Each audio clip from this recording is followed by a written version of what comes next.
Hello everyone, welcome back to PSM Tutorials. I hope you all are doing absolutely fine. So physics and mathematics chapter में आगे बढ़ते हुए आज हम लोग टॉपिक करेंगे मैक्सिमा एंड मिनिमा। बहुत इजी सा टॉपिक है और आप जल्दी समझ जाओगे। So let's start this lecture.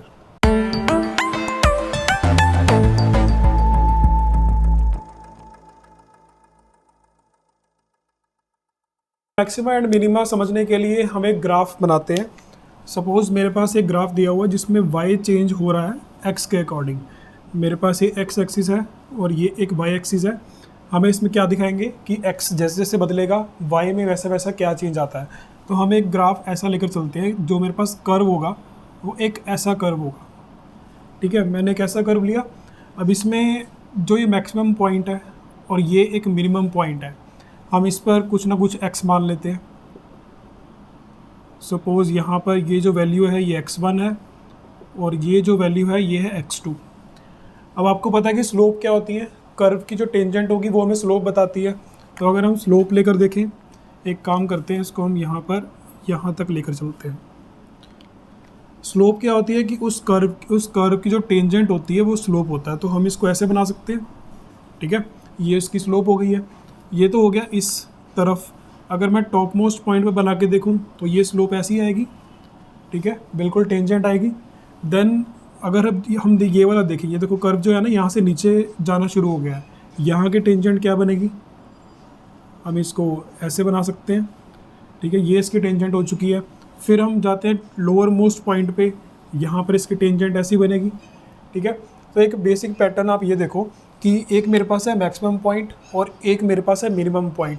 Maximum point पर जैसे मैं गया तो वहाँ पर मेरी स्लोप जो है एक्स एक्सिस के पैरेलल हो चुकी है। इसका मतलब स्लोप जो है वो ज़ीरो है। मैक्सिमम पर भी स्लोप ज़ीरो है, मिनिमम पर भी स्लोप ज़ीरो है। तो यहाँ से हमने ये देखा कि जो टैन थीटा जो स्लोप होती है हमारी, आपको पता है कि टैन थीटा स्लोप होती है। एक टैन थीटा होती है और एक हम dy/dx से भी देखते हैं। ठीक है, तो अभी हम ये लेकर चलते हैं कि जो टैन थीटा मेरी स्लोप है वो ज़ीरो आ रही है। कहाँ पर आ रही है, यहाँ पर हम लिखते हैं एट, हम इसको मैक्सिमा पॉइंट बोलते हैं, जो जिस पॉइंट पर स्लोप ज़ीरो होता है। ठीक है, मैक्सिमा एंड नीचे वाला जो पॉइंट होता है मिनिमम वाला, उसको हम बोलते हैं मिनिमा। इसका मतलब मैक्सिमा और मिनिमा पे टैन थीटा मेरा ज़ीरो आता है, स्लोप मेरी ज़ीरो आती है। अब स्लोप को जो हम है dy/dx की फॉर्म में भी बताते हैं। ठीक है, तो इसका मतलब क्या है कि dy/dx भी ज़ीरो होगा मैक्सिमम पॉइंट और मिनिमम पॉइंट पर। तो ये बेसिक सी बात है इसमें कि मैक्सिमम और मिनिमम पॉइंट पर dy/dx यानी कि चेंज जो स्लोप होती है वो ज़ीरो होती है। तो अब हम बात करते हैं कि जो स्लोप है वो चेंज कैसे हो रही है। Rate of change of slope, ये भी बहुत इंपॉर्टेंट टर्म है। रेट ऑफ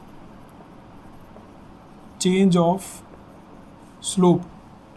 ठीक है, अब rate of change of slope को हम कैसे शो करेंगे। सबसे पहले बात आती है रेट ऑफ चेंज कैसे होगा। अब मैं इसको रेट ऑफ चेंज को लिखूंगा ऐसे dy/dx, कि x के अकॉर्डिंग कैसे बदल रहा है, क्योंकि x के अकॉर्डिंग ही तो चेंजेस आ रहे हैं जो आ रहे हैं। ठीक है, हम यहाँ पर क्या देख रहे हैं कि rate of change of slope, तो मैंने स्लोप को यहाँ लिखा, ये स्लोप होती है, इसका रेट ऑफ चेंज हमने फिर से निकाल दिया। तो अगर मैं इसको मल्टीप्लाई करूँ तो क्या बनेगा, ये बनेगा d²y/dx²। ये होता है डबल डेरिवेटिव। ठीक है, डबल डेरिवेटिव में क्या होगा, हम एक बार जो इसका आंसर निकाल देते हैं ना dy/dx का, उसकी फर्दर आगे फिर से डिफरेंशिएशन होती है। तो ये d²y/dx² है। यहाँ से आपने ये समझा कि जो मेरा dy/dx है वो तो स्लोप होती है, ये आपको पहले से ही पता है, लास्ट वीडियोस में आपने देख लिया है। और वो जो स्लोप होती है हमारे x1 पॉइंट पर और x2 पॉइंट पर ज़ीरो है, जो कि x1 पॉइंट मेरा है मैक्सिमा पॉइंट और x2 पॉइंट है मेरा मिनिमा पॉइंट। ठीक है, और जो d²y/dx² है वो क्या है, उसी स्लोप का रेट ऑफ चेंज। ठीक है, तो ये होता है d²y/dx²। अब हम कुछ कंडीशंस देखते हैं कि मैक्सिमा और मिनिमा पॉइंट पर होता क्या। एट मैक्सिमम, अब मैक्सिमम पॉइंट यानी कि x1 पर हम चेक करते हैं कि क्या हो रहा है। यहाँ पर कुछ कंडीशंस होंगी जो कंडीशन सेटिस्फाई होनी चाहिए। तो उनमें से फर्स्ट कंडीशन तो हमारे पास क्या है कि जो स्लोप होगी वो क्या होगी, ज़ीरो, यानी कि dy/dx ज़ीरो होगा। और दूसरी एक और कंडीशन है, वो क्या होगा, देखो जो दूसरा है वो है rate of change of slope, slope के चेंज होने का रेट, जो कि हमने पढ़ा था d²y/dx²। अब ये देखते हैं कि इसमें क्या हो रहा है। इस पॉइंट से पहले देखो आप, जो स्लोप थी वो पॉजिटिव थी। ठीक है, इस पॉइंट से पहले जो मेरी स्लोप थी वो पॉजिटिव थी, लेकिन इस पॉइंट के बाद क्या होगा, स्लोप मेरी नेगेटिव होनी शुरू हो गई।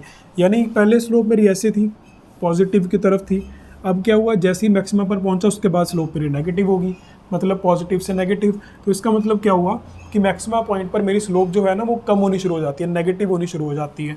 तो यहाँ पर हम ये लिखेंगे कि rate of change of slope जो है वो लेस देन 0 है मैक्सिमम पॉइंट पर।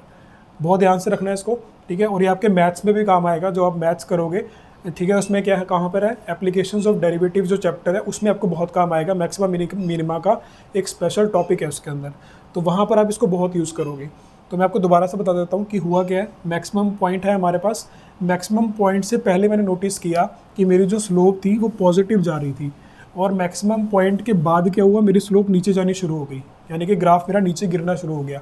तो उस पॉइंट से हमने ये नोटिस किया कि मैक्सिमम पॉइंट पर मेरा जो स्लोप होता है, रेट ऑफ चेंज ऑफ जो स्लोप होता है वो पॉजिटिव टू नेगेटिव हो जाता है, ठीक है। तो हमने यहाँ पर लिखा कि मेरे जो rate of change of slope है वो लेस देन 0 यानी कि नेगेटिव है। लेस देन 0 का मतलब नेगेटिव क्यों, तो आप नंबर लाइन पर देखो कि 0 है यहाँ पर, 0 के बाद क्या होता है, माइनस नंबर आने शुरू हो जाते हैं। तो इसका मतलब क्या है कि अगर मैं 0 से कम जाऊँगा तो नेगेटिव में जाना शुरू हो जाऊँगा। तो इस कारण से आपको याद रखना है। फिर हम बात करते हैं मिनिमम पॉइंट की, एट मिनिमम। यहाँ पर भी दो कंडीशंस आएंगी। फर्स्ट कंडीशन तो सेम ही है कि जो स्लोप होगा वो 0 होगा, वो तो आपने देख ही लिया है कि मिनिमम पॉइंट पर स्लोप भी 0 है, मैक्सिमम पॉइंट पर स्लोप भी 0 है। सेकंड पॉइंट मेरे पास क्या होगा, वो भी हम rate of change of slope का ही निकालेंगे, जो कि होगा d²y/dx²। अब यहाँ पर हम कंडीशन चेक करते हैं। आप मिनिमम पॉइंट पर ज़रा नोटिस करो, ये मिनिमम पॉइंट है, ठीक है। और मिनिमम पॉइंट से पहले जो मेरी स्लोप है उसका रेट ऑफ चेंज क्या है, वो नीचे की तरफ आ रहा है, यानी कि नेगेटिव स्लोप आ रही थी, नेगेटिव स्लोप आ रही थी यहाँ पर। लेकिन उसके बाद क्या हुआ, ये स्लोप मेरी दोबारा से पॉजिटिव हो गई, ठीक है। मिनिमम पॉइंट में उससे पहले जो स्लोप थी वो नेगेटिव आ रही थी, उसके बाद क्या हुआ, ग्राफ फिर से ऊपर चढ़ना शुरू हो गया, मतलब हमारी जो स्लोप है वो पॉजिटिव होनी शुरू हो गई। तो यहाँ से हमने क्या देखा कि मिनिमम पॉइंट पर जो मेरा स्लोप है, rate of change of slope है, वो नेगेटिव टू पॉजिटिव हो जाता है। तो मैं यहाँ पर लिख भी देता हूँ कि यहाँ पर क्या हो रहा है, पॉजिटिव टू नेगेटिव, इस कारण से नेगेटिव आया था यहाँ पर। लेकिन यहाँ पर क्या हो रहा है कि negative to positive, negative to positive, negative to positive जा रहा है। इसका मतलब क्या है कि rate of change of slope जो होगा यहाँ पर वो ग्रेटर देन 0 होगा, ग्रेटर देन 0 होगा। तो यही तो कुछ बेसिक सी टर्म्स थी जो आपको याद रखनी है, और ये आपको बहुत काम आएगा मैक्सिमम मिनिमा के क्वेश्चन सॉल्व करने में। सो आई होप कि आपको समझ आया होगा। अब हम इसके बेस पर एक क्वेश्चन करते हैं। तो एग्जांपल 2.8 है हमारे पास, the height reached in time t by a particle thrown upward with a speed u is given by. हमें हाइट दी गई है जो टाइम t में उसने कवर किया है, हमें इसको ऐसे बताया गया है h = ut minus half GT²। इसका मतलब जो h है वो फंक्शन ऑफ टाइम दिया हुआ है। इस बात को समझ पा रहे हो कैसे दिया हुआ है, मतलब कि जो h की वैल्यूज़ है ना, जो हमारे पास h की इक्वेशन दी गई है वो t की टर्म्स में है, ठीक है। t की टर्म्स में दी हुई है, इसलिए हमने उसको बोला कि h एक फंक्शन है टाइम का। उसके बाद क्या बोला है, वेयर g की वैल्यू हमें 9.8 दी हुई है, find the time taken in reaching the maximum height. हमें टाइम टेकन निकालना है कि मैक्सिमम हाइट पहुँचने तक कितना टाइम लगेगा उसको। तो हमने यहाँ पर h लिखा जो हमें दिया हुआ है ut माइनस हाफ GT²। अब आपको पता है कि मैक्सिमम पॉइंट पर क्या होता है, स्लोप 0 होती है, ठीक है, स्लोप 0 होती है, यानी कि dh/dt जब हम निकालेंगे। अब आप बोलोगे कि स्लोप तो dy/dx होती है, ठीक है। आपको क्या करना है, इक्वेशंस के हिसाब से चलना है। अगर तो आपको इक्वेशन दी हुई है y और x की फॉर्म में, सपोज ये इक्वेशन दी हुई है, तो ये तो y की इक्वेशन होगी x के टर्म्स में, तो इसलिए मैंने dy/dx लिखा था। यहाँ पर क्या है, h और t की फॉर्म में, मतलब h की जगह इस बार y है और t का जो काम कर रहा है इसमें x कर रहा था, ठीक है। तो हमने उसी अकॉर्डिंग चेंज कर दिया है। अब हम निकालेंगे dh/dt, और वो स्लोप क्या होती है, dh/dt होती है। मैक्सिमम पॉइंट पर वो 0 होती है, ये आपने भी सीख ही लिया है। तो हम क्या करेंगे, dh/dt निकालेंगे, यहाँ लिखेंगे एट मैक्सिमम dh/dt मेरा 0 होगा। ये हमें पता है कि मैक्सिमम पॉइंट पर dh/dt यानी कि स्लोप 0 आती है। तो अब हम dh/dt निकालते हैं। सबसे पहले यहाँ लिखेंगे differentiating 1 with respect to t, ठीक है। हमें बताना होगा कि मैं फर्स्ट इक्वेशन को डिफरेंशिएट कर रहा हूँ विद रिस्पेक्ट टू t। तो h की जगह क्या आएगा, dh/dt आएगा, ठीक है। उसके बाद हम इसको ऐसे लिखेंगे d/dt ut minus half GT²।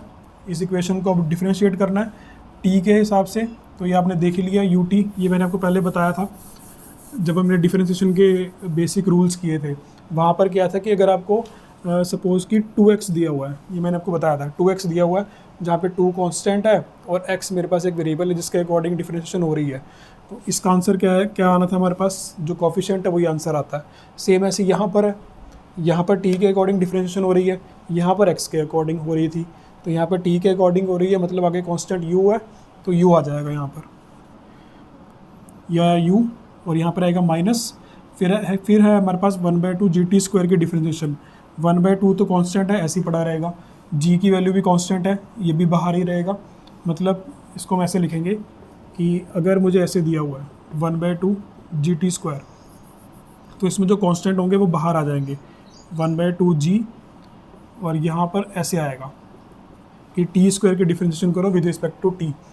t² की डिफरेंशिएशन क्या होती है, 2 आगे आएगा, t की पावर 1 कम हो जाएगी, मतलब 2t आंसर आएगा इसके अंदर, तो यहाँ पर लिख दिया हमने 2t। ये तो आया हमारे पास dh/dt की वैल्यू।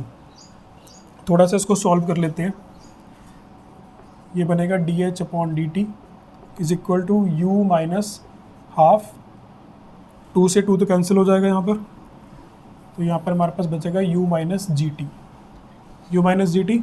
नाउ यहाँ पर हम लिखते हैं एट मैक्सिमम, क्योंकि हमें मैक्सिमम पर निकाला ना, जब मैक्सिमम हाइट अटेन कर लेगा हमें ये निकालना है, जैसे क्वेश्चन में दिया हुआ है find the time taken in reaching the maximum height. Maximum height तक पहुँचने में उसने कितना टाइम लिया, तो मैक्सिमम हाइट तक पहुँचना है उसने, मतलब मैक्सिमम पर क्या होगा, रेट ऑफ जो स्लोप होगा वो 0 होगा, तो dh/dt एक स्लोप है वो होगा 0, तो हम इसको 0 के बराबर रख देंगे, ये आएगा u minus G T is equal to 0, u की वैल्यू क्या आएगी, gt आएगी, और हमें क्या निकालना था, टाइम टेकन, तो ये मेरे पास आ जाएगा u/g। तो यहाँ पर हम वैल्यूज़ रखेंगे, जो मुझे u दिया होगा, और g हमें ऑलरेडी दिया हुआ है, u की वैल्यू अभी नहीं दी हुई, अगर हमें u की वैल्यू दी होती तो हम यहाँ पुट कर देते और हमारे पास टाइम टेकन आ जाता। तो ये मेरे पास रिलेशन आया टाइम टेकन का, जब मैक्सिमम हाइट वो अटेन कर लेगा इतना टाइम लगेगा उसको। सो आई होप कि आपको समझ आया होगा कि मैक्सिमम एंड मिनिमम में कैसे यूज़ करना होता है, क्या उसका एक्चुअल कॉन्सेप्ट है। So that's all for today, thank you for watching this video.